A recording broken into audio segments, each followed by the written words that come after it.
If we look at these then, Chris, we'll just talk through these movements here now and just show you as a reminder from this session here now. So the left-hand one was your before, okay?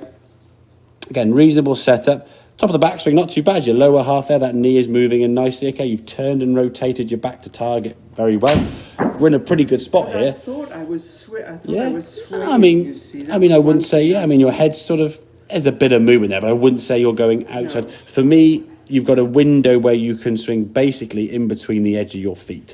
So as long as your head on the way back stays inside those red lines going this way, you're fine. Yes, would it be ideal to stay a little bit more stable? Then yes, but a little bit of movement's not the end of the world. That's not going to be the issue why you were miss-hitting it, okay?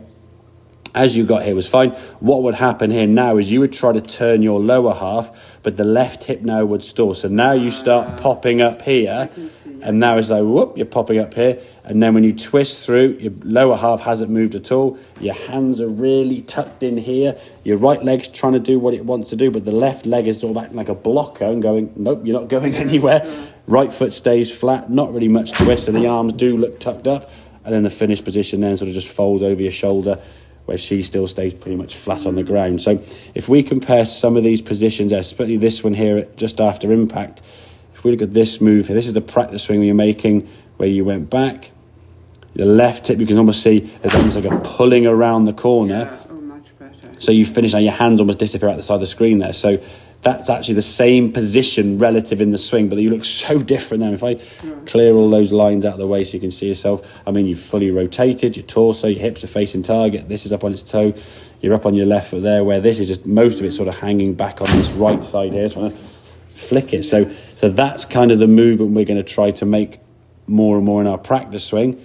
So we encourage this movement here now as we swing through. So just making some swings at home doing this, just get that left hip out of the way. Then when you step to a golf ball, okay, same good rotation here now as we swing through.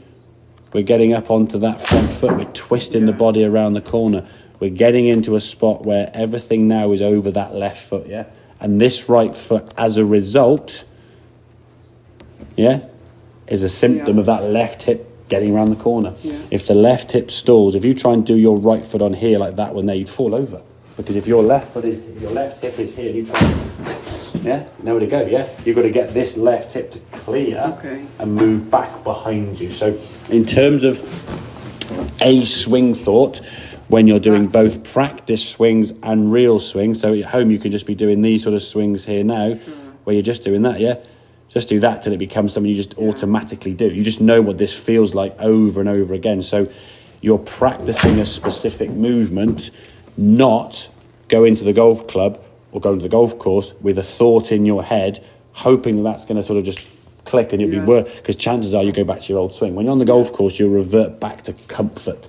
Because we're on the golf course, we want to sort of at least feel natural and comfortable, So if we can practice that movement at home so it becomes then what you do, then you can take that to the golf course, and you'll probably find in the first few games you'll be somewhere in between where you are now and where you were on the golf course. So if we see now these are kind of like, I know, 95% of what we could do, and on the golf course last time you played you were sort of like 50%. If next time on the golf course you can get sort of 70-75%, then that's playable. We're down the fairway, and just your confidence will start rising up.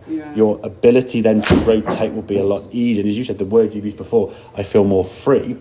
If you're stiff and tensed up because you're just frustrated, it's not going so well, and this left hip's not moving, there's nowhere for you to go. You're going to come back to your golf impact and you're just going to stop. Or where'd you go? You pop up. Of course. That's absolutely fine. Okay. So that's going to be the main swing thought there with all your full shots then, Chris. Turn that left hip out of the way. Get yourself in a better position, okay?